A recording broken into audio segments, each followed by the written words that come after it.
Hello, everybody. This is Love from Above by your sibling spirit guides. I'm Maureen, and this is my brother.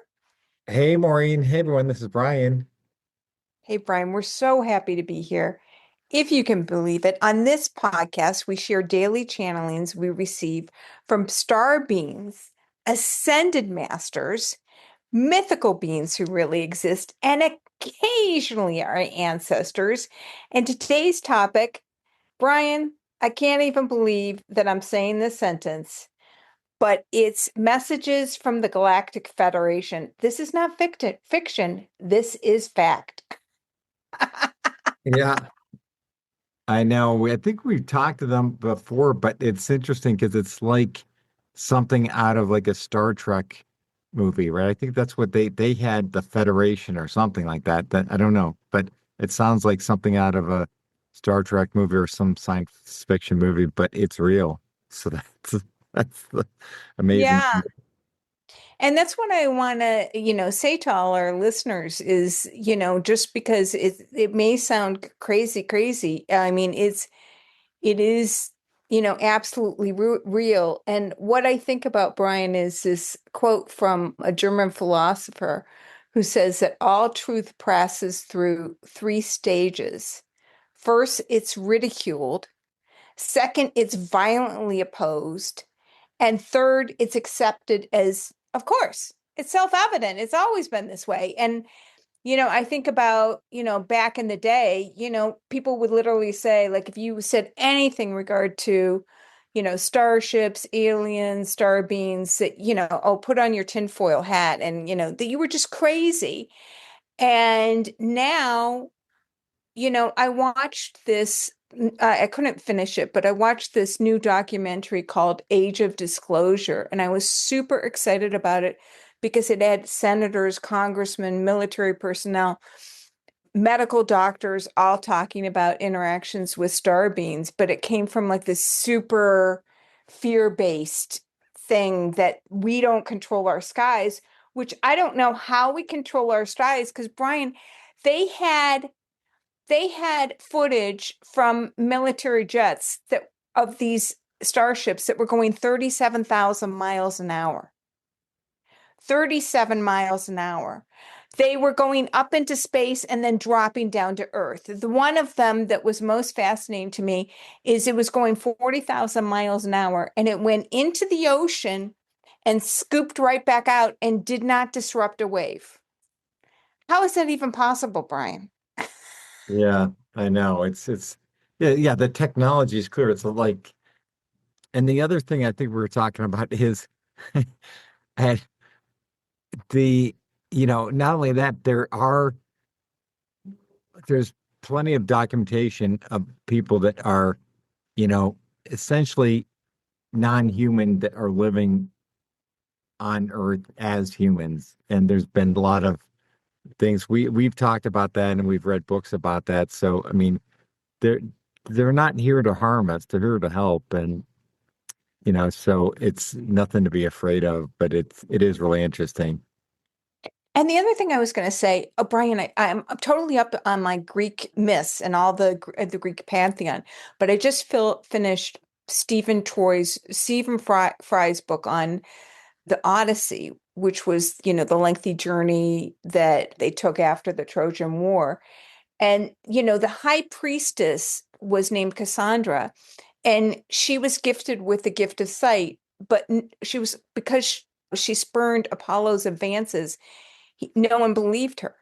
So it kind of reminds me of this situation. She told Odysseus, like, oh, you're not going to get home to Ithaca for like a decade. And he's like, it's just a little sail across the sea. I'll be there.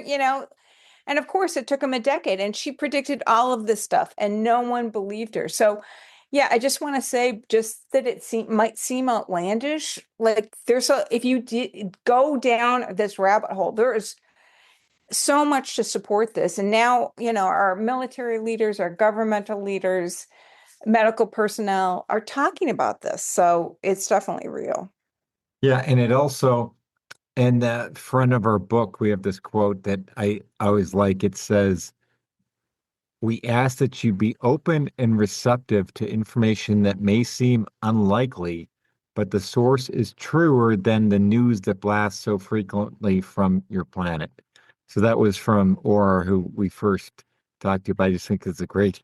And again, I always say this: if you tell me I'm doing a podcast and talking about this Galactic Federation a few years ago, I'll be like, no, there's no way. But we here I am today. So I just always keep an open mind, and there's so many amazing things, so many amazing information that's been passed on to us. I just find that you just got to keep an open mind, and that's all you can do. But I'm going to jump into this. The first one's from August 24th of 2024. The Arcturian Council says the dark days on Earth are over. So it says, who are we? It truly does not matter, for all communications ultimately are vessels for the one to communicate their wisdom, their knowledge. To satisfy one's curiosity, one must delve into new areas of expertise. We are new to utilizing this channel. We ask for grace as we attenuate our circumstances to adjust to your vibratory levels. We are hailed as the Arcturian Consul. We sit on the Galactic Round Table. We are in a rotating position of power with our brothers and sisters from the Palladian planets, for we have much wisdom to share with beings who come forth in a good-natured and jovial way on the planet Earth. New representatives are coming forth from your planet, and this is a most welcome development, for there has been a tenuous thread between the representatives on the Federation and those on Earth. The dark days of Earth are coming to an end. We celebrate brightly with the human folk who reside under your planetary sphere. We shall say no more. So, yeah, I think we've read about this other things more in the past, that Earth beings weren't at an advanced level to be a part of this federation or whatever, but that we were represented by, yeah, what do I want to say, our guides and archangels and things like that. And now that as we're transitioning through this period, that actual humans are going to be representative as part of this. Is that your understanding? Yeah, we actually channeled some messages. I know that's in our volume one, our first book, and we're working on volume two right now, but I know that's in volume one where they said that, you know, my understanding is that the Ascended Masters, you were mainly representing That's us it. Yeah. and other avatars. And, it's like we graduated to the adult table, and we're finally able to represent ourselves, which, of course, we're grateful for the Ascended Masters and other avatars for representing us for all these, many thousands of years. But it's really exciting that we've now graduated and we're able to do this. And the other thing I want to say, Brian, I don't know if you listened to this, but just this week I channeled because sometimes it doesn't feel to me like the dark days are over. And do you remember there were two analogies that they gave? I know the second one was they said it's like if you would go into the ocean and you got all wet, like when you came out of the ocean, you would still be wet. And so they said that literally the dark days are over, but it's because we have and it's our minds are swirling in like negativity, and so it propels it a little bit further, just like you come out of the ocean and you would have to dry yourself. Did you listen to that channeling? Do you remember what the other analogy was? I I don't can't. know. I don't recall that. No, but Yeah, something else to look into. yeah. So I'll go on the next one, which is the one law that matters. Yes, yes. I mean, so many people are focused on their own habits or following laws, which of course, Brian and I are supportive of, but what are the universal laws? And this is from August 27th, 2024. And they said, "Hello, we are here. We come forth through this vessel to implode a bomb of love and light." And then I kind of reacted a little bit, poorly to a bomb of love and light imploding. And they they sensed that, and they said, "We are cautious with our words, as your response to our first sentence we misconstrued." And then I said to him, "Yes, implode has bad connotations." And they said, and this is so interesting, right, Brian? They said, "We're learning about the language with which you speak."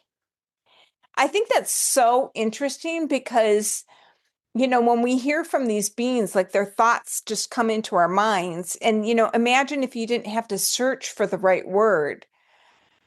That wouldn't that make life so much easier, Brian? Yeah, totally. But it's interesting because I notice a lot of times they use old words or words that you know, I don't know how how it works because like I was just looking at a message and it used the word Terry, Tarry, that's coming up in a future podcast. But like I had to look that up and it's a real word, but no one uses that anymore.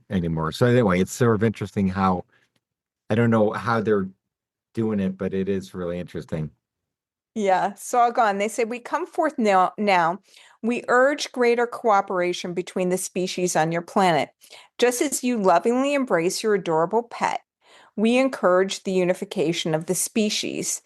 Trees can speak, as can rocks and the streams and the wind, all of which was recognized in earlier times. This is what happens when humans forgo the whispers of warnings. That is what can presently be witnessed on your planet." Then they go on to say, "We change to a topic of particular importance to us. We serve on the regulatory councils of the Galactic Federation. There are many laws, but the only one that matters is the greater unification of with the One, to allow the One to guide your days and nights, to surrender and trust that all is well. There are many laws throughout the universe, many which of humankind ignore. However, the ramifications are personal, not planetary, due to the evolutionary cycle with which you enjoy." Boy, Brian, I have like a million questions about that last one. Isn't that interesting that the ramifications are personal, not planetary? Yeah. Yeah, it is. And the other thing is like it's we've I think we've talked this but before, but I also thought it's interesting that they talk about how, trees can speak and rocks and as can rocks and the streams and most people don't even think about them, but everything on earth has, is that's living, even rocks, you know, the, you have to think of them in a different manner than most people do, I guess. That's the other thing that I think is really interesting in this one. Well, Brian, I'm sure you remember, I really admired and read a lot about Native Americans when we were growing up. And, that's absolutely true. Like they can talk to, Mother Earth speaks to them and gives them messages. And I think about that huge tsunami years ago, you know, they were concerned about, do you remember the story? They were concerned about a native tribe and they went to go find the native tribe via helicopters, but they had retreated from the beach, like as had all the animals. So like no animals got injured, and the native tribes were totally fine. But it was only the humans who were like, "Oh, something's happening in nature. We had not a clue." Yeah, yeah, right. And I think we did have a podcast that we talked about the wind too, and that how that's was like a medium for communication, and the Indians, Native Americans, and things are very attuned to that sort of thing. So yeah, super interesting, and how that all this all this aligns with this message. Yeah, so I'll go on to the next one, which I find is fascinating. This was from September 2nd of 2024, and these were map makers of life. So, we think of map makers, cartographers, but this was of your individual life. So they began by saying, prepare as we enter through this vessel. We shall make adjustments, fine attunements to the physical bodies of both parties. This is necessary as you wander through life. You are fortunate to receive these benefits. This is a gift of relaxation. The physical form that cannot relax even during the periods of rest required by the human physical body quickly deteriorates without additional help. For nothing you achieve is solely based on your efforts. You are but a fraction of the energy moving forward. We get this message a lot, and we've gotten this message again this week. We think we're that we're individuals and then we're on our own journey, and we're not. Yeah, totally. Yeah. And you talk about this all the time, emphasizing how you've got to ask for help. You've got to ask for help, right? Yeah, definitely. I mean, there's beings there and guides to help, but you have to ask for it, else they can't get involved. Yeah. That's a good reminder, Brian. So anyway, they say, today we bring forth new beings to meet with you. We are pleased and delighted to introduce our special friends. We bring them forth now. And they begin, hello, dearest sibling pair. We are new to this form of communication. We are relegated to outposts in the outer reaches of the Galactic Confederation. Our journey to reach these required destinations take much of our life force. We benefit from the journey and once here can utilize the skills we developed along the way. Our tasks are as map makers not of the world as you know it. We map the progress of each individual's life and we make adjustments as required. To see the life in totality gives one a clear picture of purpose, a place to go, a sense of direction. Your purpose is to act as a signpost directing others to say, come this way. This way is beneficial for all. In this way, we work with you so that others may notice your unique signature and calling. So, isn't that fascinating, Brian? Yeah, it totally is. I mean, when they said map makers, I thought, oh, they're mapping the universe, but no, it's the progress of each individual's life. And I love how, to see the life in totality gives you a clearer picture of your purpose. So yeah, I think that's amazing. The other thing I can't get over, they just mention this casually, like, oh, our journey to reach these required destinations takes much of our life force, but we benefit from the journey. And, so anyway, it sounds like they're, just constantly in motion, picking up all the progress of each being. But yeah, it's a lot to understand there, but it's really fascinating.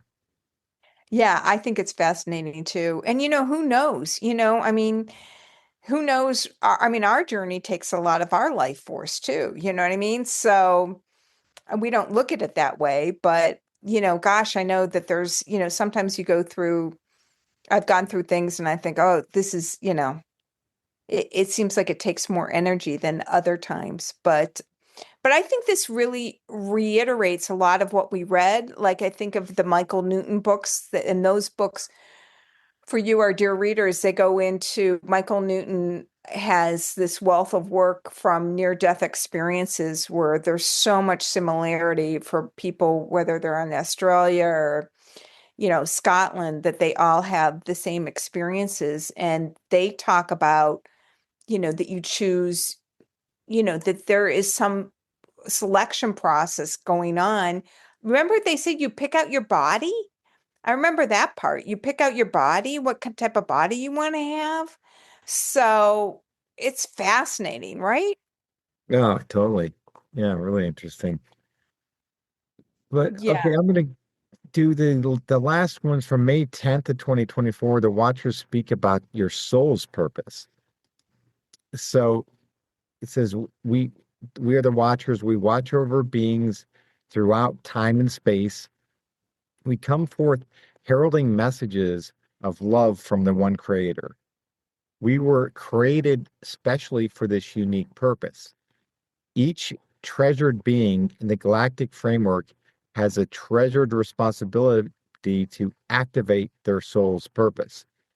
This is a key embedded deep within the life form's mission statement. A life form is not unlike a planetary mission of exploration. A goal is established, tutorials are read, networks are activated, and missions begin. Again, we say there are no endings, only new opportunities that leap forth from one treasured outcome to the next. In this way, all beings grow and develop under the auspices of our careful eye. Today, we come forward as we often do with lessons of past history. Now, we wish to address a history that has not yet been explored by those esteemed academicians on your blue planet. Beings have existed on this planet in one shape or another for longer than your scientists. And then you go on to speak. My understanding is their definition of life is broader than ours. And they said that is correct. We shall continue this discussion at a later time for the body needs nutrients and the rest of the morning. Maureen, this happens all the time. They're right getting the good stuff and we're getting the details, and then they say, "Oh, we'll continue this later." It's no, it's interesting. They're starting to talk about something else that we aren't aware of on the blue planet, but I guess it's just that the beings have existed on this planet for longer than anyone expects, any of our scientists expect, I guess, right? Yeah. Yeah. And you remember you still like there was I think it was housekeeping ring the doorbell and Thoth was there and he was going to start talking about the elasticity of time. And like the doorbell rang and it was housekeeping and Brian and I was too. We're like, oh my God. But it wasn't meant to be. I mean, right? There's no Yeah. mistake, right? So, Yeah. Yeah. so Yeah. no worries. Yeah. So anyway, we hope you found this interesting. Who knew the Galactic Federation really exists? And next week, Brian, you want to tell them about the great podcast you came up with? Yeah. So the next one is about architectural portals and heavenly spires. And so this is really how it really talks about physical structures serve as antennas or conduits for higher vibrations. So we'll get into that next time. But thanks for tuning in for this one, and we'll talk to you next time. Bye bye, everyone.